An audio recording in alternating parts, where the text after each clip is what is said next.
Referrals are a really excellent source of business. In the first 10 years of my business as a consultant to companies, all of my business was by referral. This was before the internet, right? Way back in the 90s. And so it can be wonderful. And I think the foundation of any referral fundamentally is doing good work. So you do really good work, you have excellent customer relationship skills, you deliver on your promises, you have good, strong communication with your customers, you fulfill your professional obligation and beyond. You really care about your customer. I don't think any other technique that you would use for building referrals really is going to work unless you have that at a foundation. You have to be able to go to sleep at night and know, I more than delivered what it is that I promised I was going to deliver. I went above and beyond. I cared about my customer. And I think that's always where we want to focus first.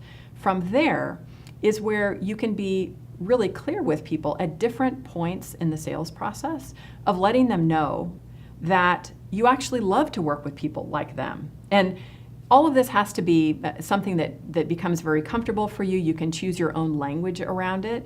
But I like to think, and I've said this to clients before, you are so fun to work with. I love the work that we do together. If you happen to know anybody that's like you, I would love to work with them. So just know that, anybody that you want to refer, I would take care of them the same way that I'm taking care of you. And I tend to develop a really good, strong relationship with clients. And so at a certain point in the engagement, in this case would be a service engagement where we're talking to each other all the time, that can be an appropriate time to ask.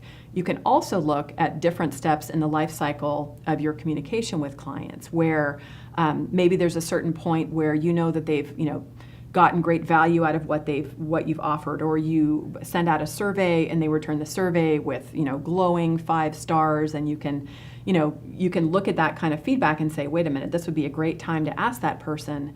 And it could even just be done via an email that's delivered to them saying, we're so delighted that you're happy with this service. If you know anybody else, like yourself or that fits this profile, we love to serve people like you, and you let people do it.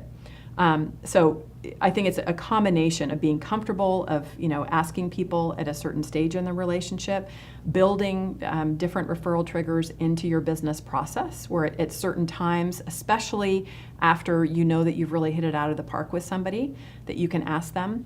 And I think the art to referrals is that you always really do want to think about what that personal relationship is that you have with the client. When you're asking a client to give you a referral, they're basically putting their reputation on the line. Because if they refer somebody to you and you don't deliver and you don't follow through, then that means that person who got that referral is generally going to be looking at them and say, why did you refer me to that person? That was terrible service. And after a while, people can be reticent to do it. So it's a personal decision, but I think it's a mix of sensing when it's the right time to ask and then building things into your business process.